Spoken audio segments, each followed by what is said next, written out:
हरियाणा में जो चुनाव अब हुए हैं और इनका रिजल्ट 8 अक्टूबर को आने वाला है। अब बात ये है कि आगे नौकरी का क्या रहेगा, रोजगार की बात कैसे होगी।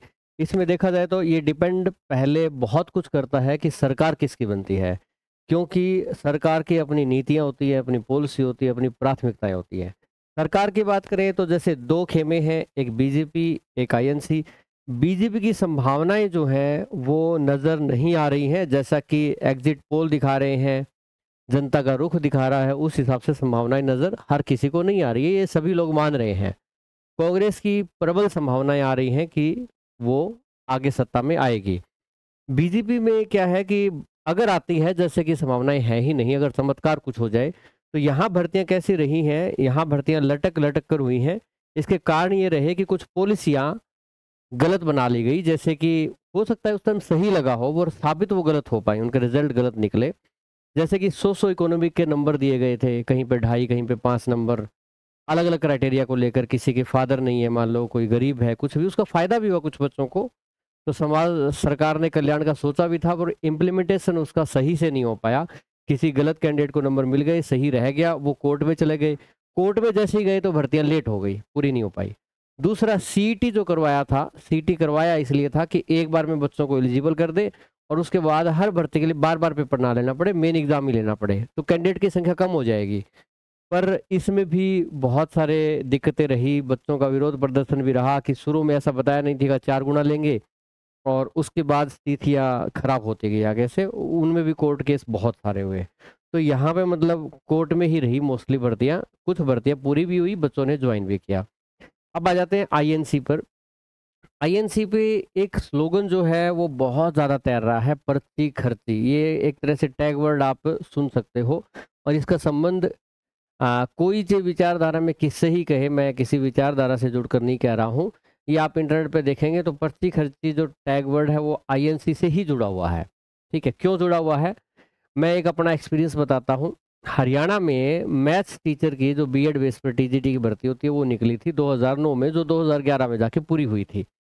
वो भर्ती जो स्टेट, आजकल एस्टेट होता है, उस टाइम स्टेट हुआ करता था, स्टेट के बेस पे हुआ करती थी। और स्टेट पहला ही निकला था, पहला मेरा भी क्लियर हुआ था, मेरे कई साथियों का भी क्लियर हुआ था। तो फिर 6 अलग अलग इंटरव्यू जोन बनाए गए थे कि वहाँ पे हरियाणा में 6 जगह पे इंटरव्यू होंगे। मेरा इंटरव्यू अम्बाला में आया था, तो मैं फिर इंटरव्यू देने गया। जहाँ मैं इंटरव्यू देने गया था वहाँ स्टेट में जो मार्क्स थे वो सबसे ज़्यादा मेरे थे। ऐसे ही मेरे एक और साथी थे, उनके तो स्टेट में 283 मार्क्स थे, 293 वाला टॉपर था। वो तो शायद 3rd नंबर पे थे स्टेट के अंदर, जो स्कोर किया था उन्होंने। उसके अलावा हमारा जो ग्रेजुएशन है, जो बीएड वगैरह है, उनकी तो एमएससी मैथ भी थी, मेरी बीएड थी, मतलब क्वालिफिकेशन बहुत बढ़िया थी। अच्छा, इंटरव्यू हुआ, इंटरव्यू के बाद जिन जिन का सिलेक्शन होना था उनका रोल नंबर अखबार में आ गया। किसी के कोई नंबर नहीं दिखाए गए, कितने नंबर आए, ना पास वालों के नंबर दिखाए, ना फेल वालों के नंबर दिखाए।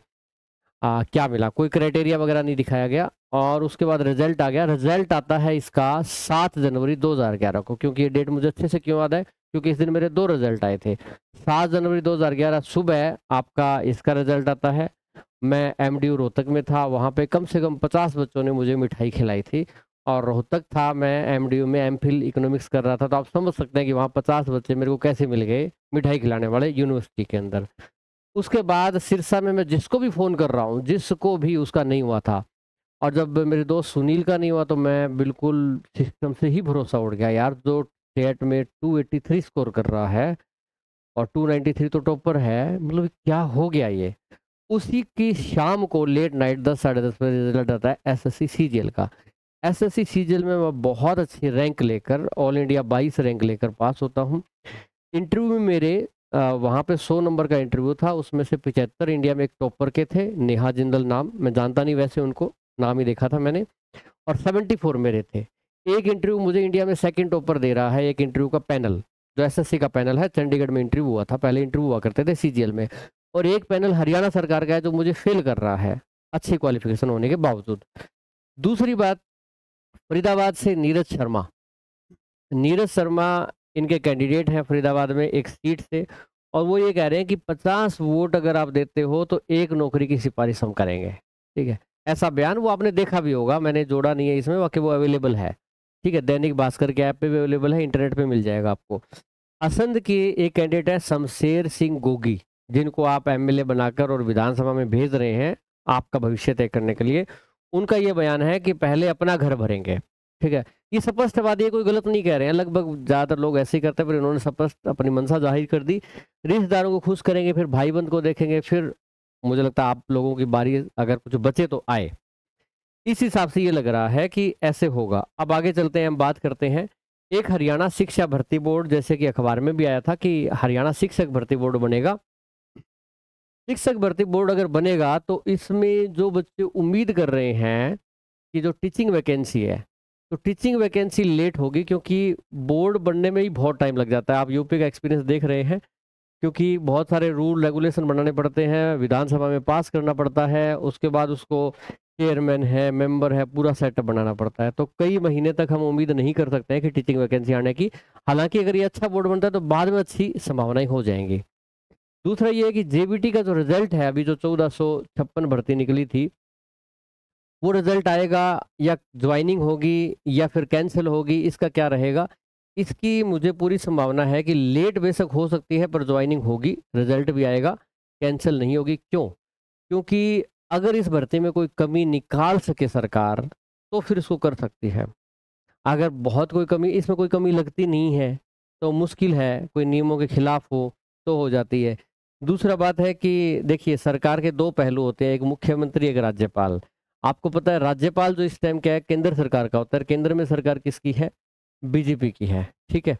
तो उस हिसाब से देखा जाए तो बहुत ज़्यादा डिक्टेटरशिप, तानाशाही भी सरकार नहीं चला पाती है, अगर नियम ठीक-ठाक हो तो।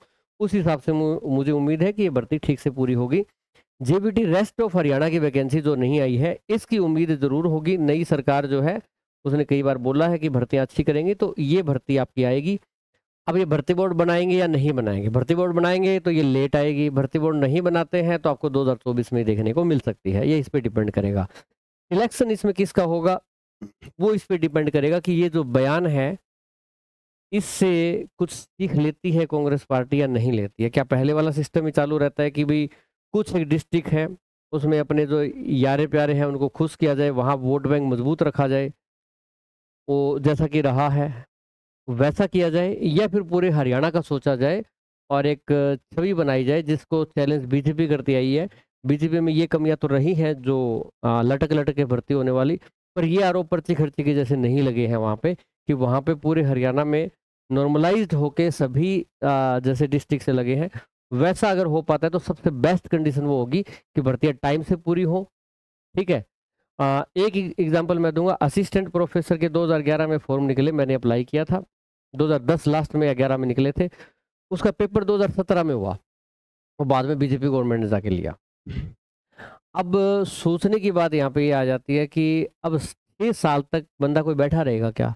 अब मैंने एसएससी सीजीएल दिया, मैं अपना चला गया। 2017 में रोल नंबर आया, मैंने कहा मैं करूँ क्या अब इनका? वो वाली सिचुएशन हो गई, ठीक है ना? तो मैं चाह के भी टीचिंग में इंटरेस्ट होने के बावजूद मैथ मास्टर से डिनाई हुआ मैं, और असिस्टेंट प्रोफेसर से मेरा डिनाई हो गया था। मैं उम्मीद करूँगा कि कांग्रेस ने जो यहाँ पे ऐसा किया था, उस टाइम के युवा जो हम थे, आगे वालों के साथ ऐसा नहीं होना चाहिए। अब जो बच्चे आए, वो पहले ही बहुत परेशान हैं, उनके लिए अच्छा रोज़गार जो है, वो प्रदान करें, और वो मेरिट बेस्ड होना चाहिए, वो पर्ची-खर्ची बेस्ड नहीं होना चाहिए, क्योंकि अगर पर्ची-खर्ची बेस्ड हुआ, तो ये फिर अगली सरकार पहले वाली से भी बहुत खराब हालत हो जाएगी, ठीक है? कोई फ़ायदा नहीं होगा, क्योंकि ऐसे टीचर जो हैं मेरे सामने लगे, मैंने देखे, उनको कुछ भी आता-जाता नहीं है और वो लग गए थे, वो आगे और भविष्य बर्बाद करेंगे। तो अभी के लिए इतना ही बेटा, और कोई अपडेट्स होगी तो हम देते रहेंगे। आप मनु राठी चैनल को सब्सक्राइब कर सकते हैं, लाइक कर सकते हैं। आप भी अपनी राय इस सारे विषय में कमेंट बॉक्स में ज़रूर दीजिएगा। और ये मैं बता दूँ आपको, 1 मिनट, हाँ, ये एसटेट और आपके सीटेट और एक मध्य प्रदेश टेट, जिसमें आपके काम का शायद एसटेट होगा। तो एसटेट के हमारे कोर्सेज जो हैं नोटबुक अकेडमी एप्लीकेशन के ऊपर अवेलेबल हैं। इसमें एसटेट के काफ़ी सारे हैं, आपके टीजीटी, पीजीटी जो लेवल 1 का है, वो आप देख लीजिएगा एक बार। अभी के लिए इतना ही। All the best.